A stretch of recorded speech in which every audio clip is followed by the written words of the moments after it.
Good evening, guys. Today is 17th March 2019.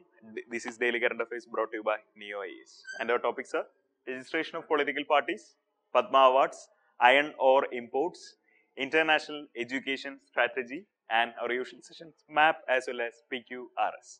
And our very first topic is the registration of political parties.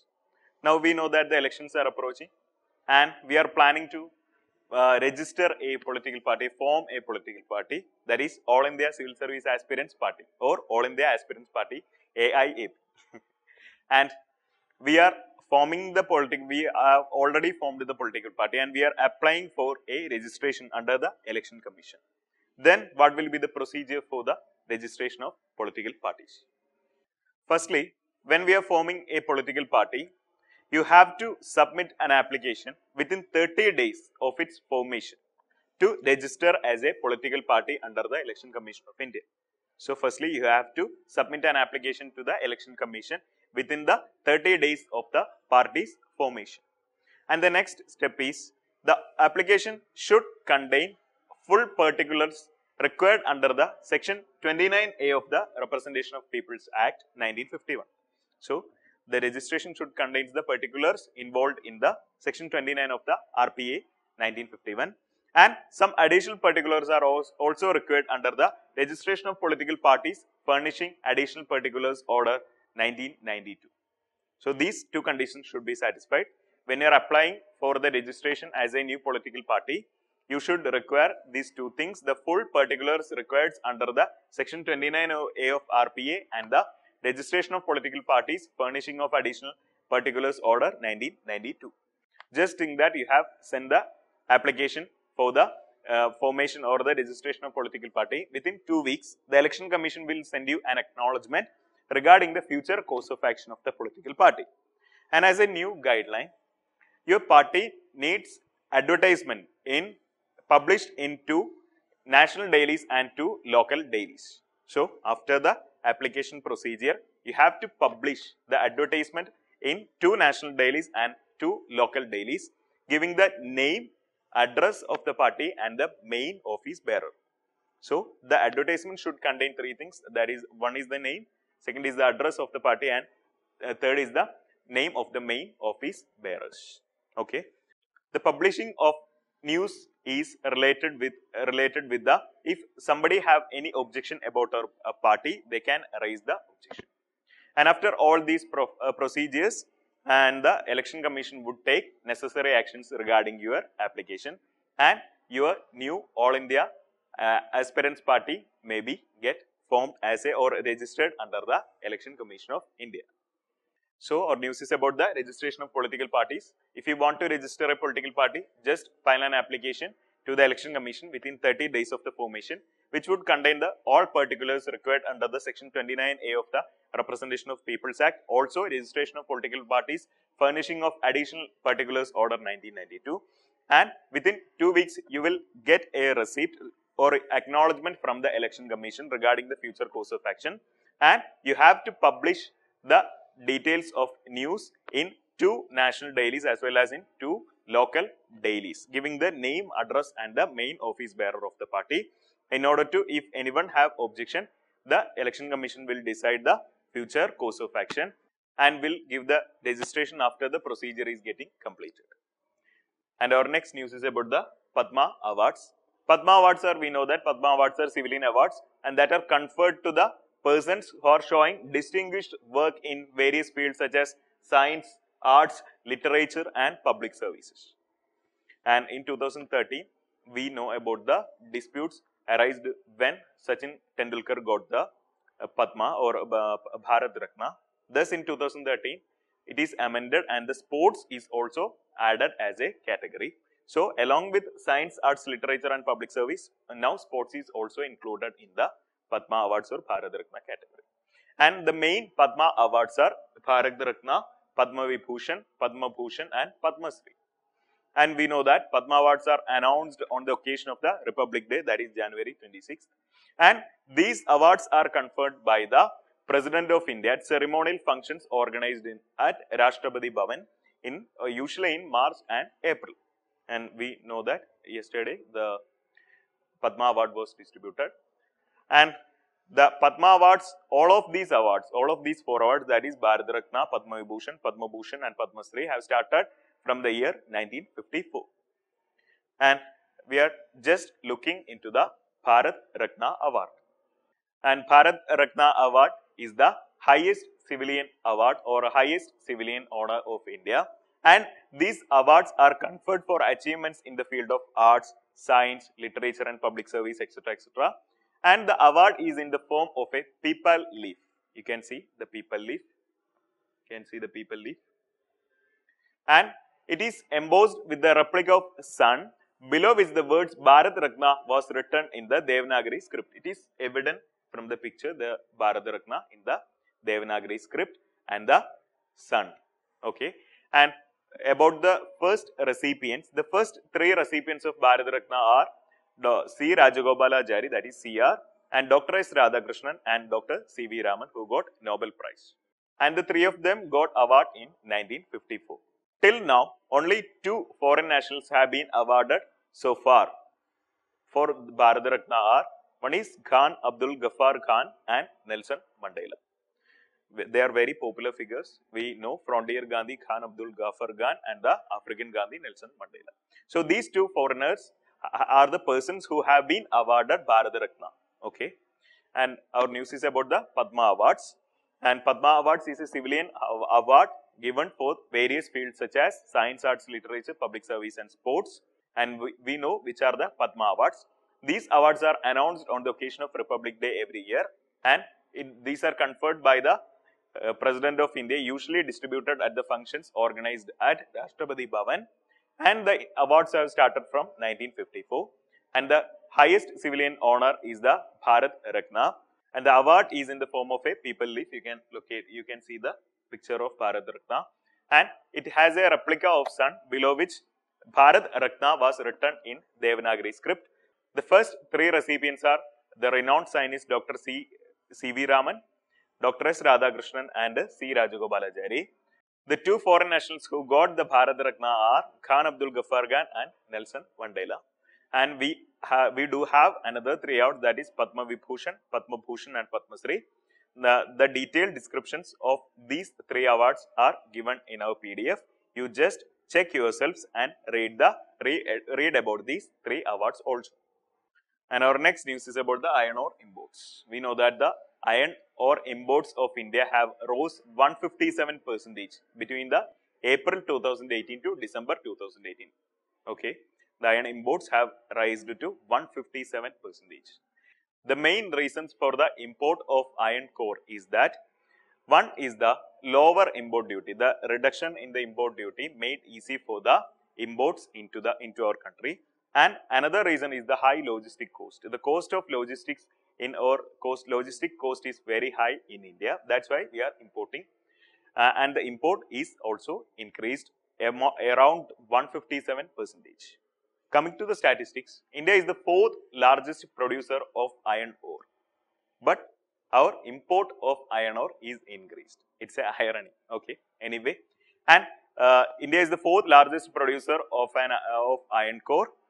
Australia is the major exporter of iron ore to India. That is, Australia's import comprises 57% of the India's total imports. And we import almost 19% of iron ore from South Africa, 15% from Brazil and 5% from Bahrain. So the top 4 importers are Australia, South Africa, Brazil and Bahrain. And coming to the exports, okay, when the import of iron ore to India is increased, the export is declined by 32% between April 2018 and January 2019. The import increased, but the export decreased. The main reason for the decrease in export is the export duty is very high. On one hand, the import duty, we decreased the import duty, which aid in the import of iron ore to India, whereas we increase the export duty. Export duty is almost 30%, which is very high. Okay, that is why export is declined by 32% and import is increased because of the low import duty. And coming to India's exports, 74% of the iron ore exports are gone to China. and the other countries we do export are Japan, South Korea, Oman and Malaysia. In top 5 positions, one is China, second is Japan, South Korea, Oman and Malaysia. So news is about the export and import of iron ore. The import of iron ore increased about 157% and the export of iron ore decreased about 32% in between the April and December 2018. And the main reasons for the increase in import are the higher logistic cost in India and lower import duties. And Australia is the major importer of iron ore, followed by South Africa, Brazil and Bahrain. And the China is the major exporter of iron ore from India, followed by Japan, South Korea, Oman and Malaysia. And the export duty is high when compared to the import duty. And our next news is about the international education strategy.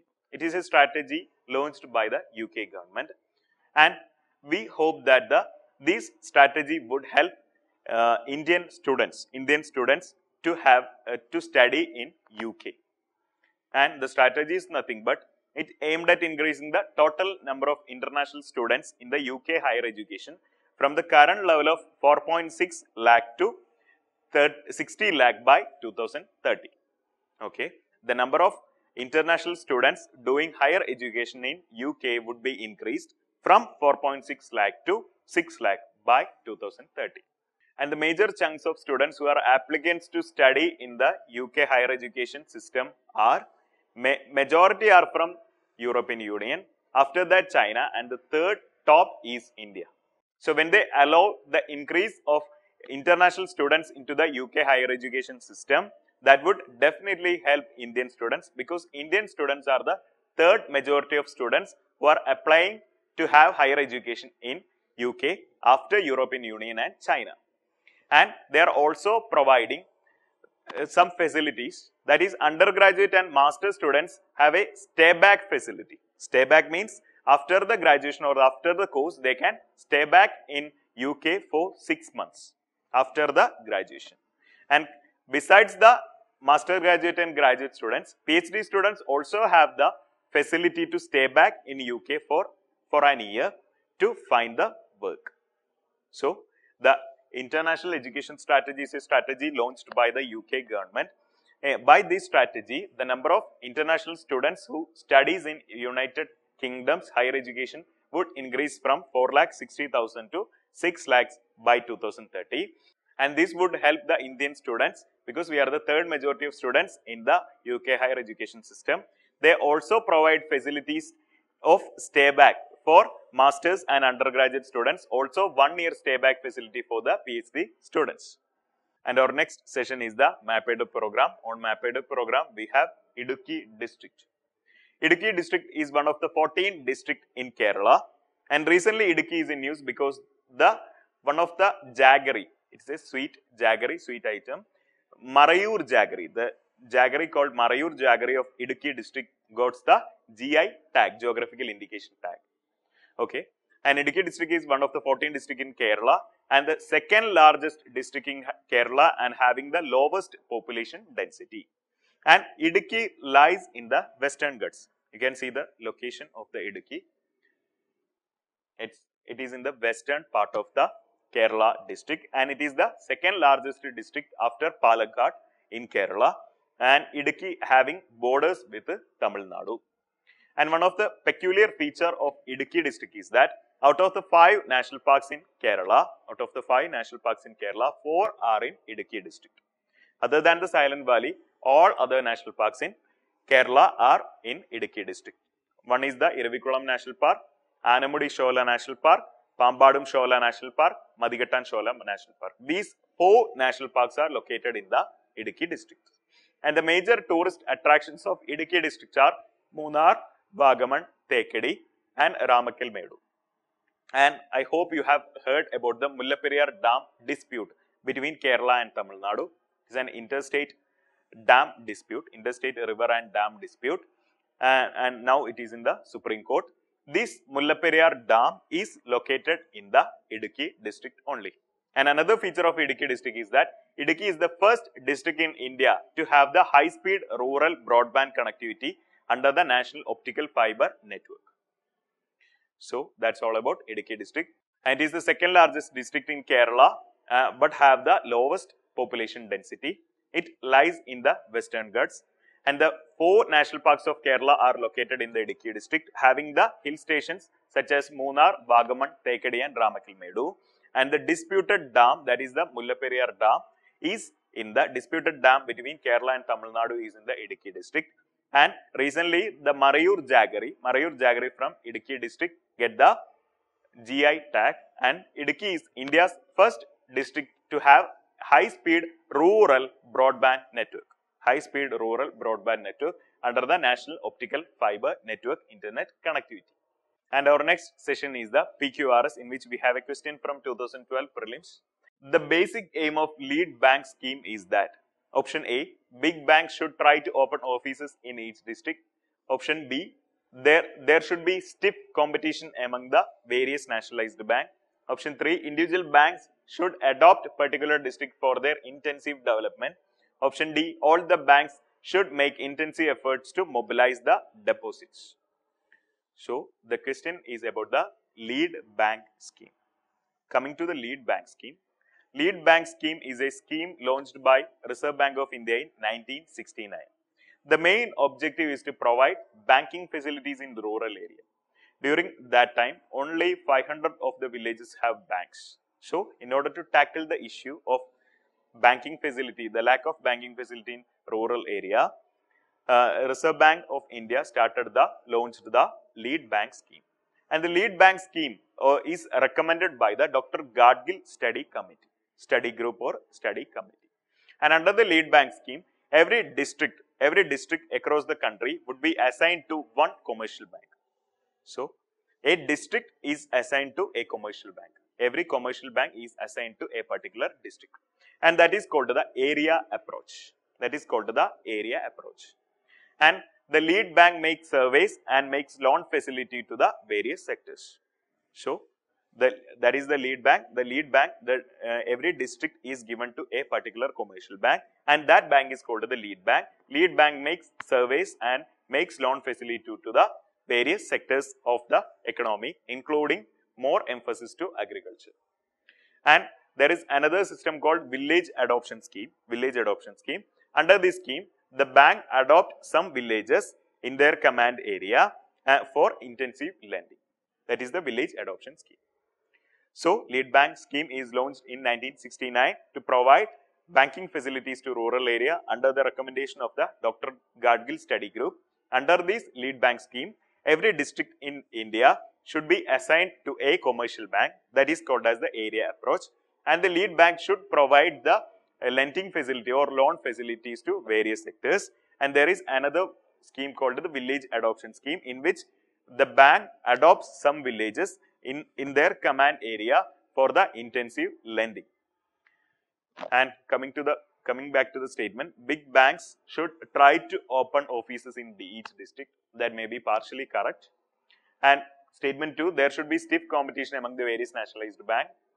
Statement 3, individual banks should adopt particular district for intensive development.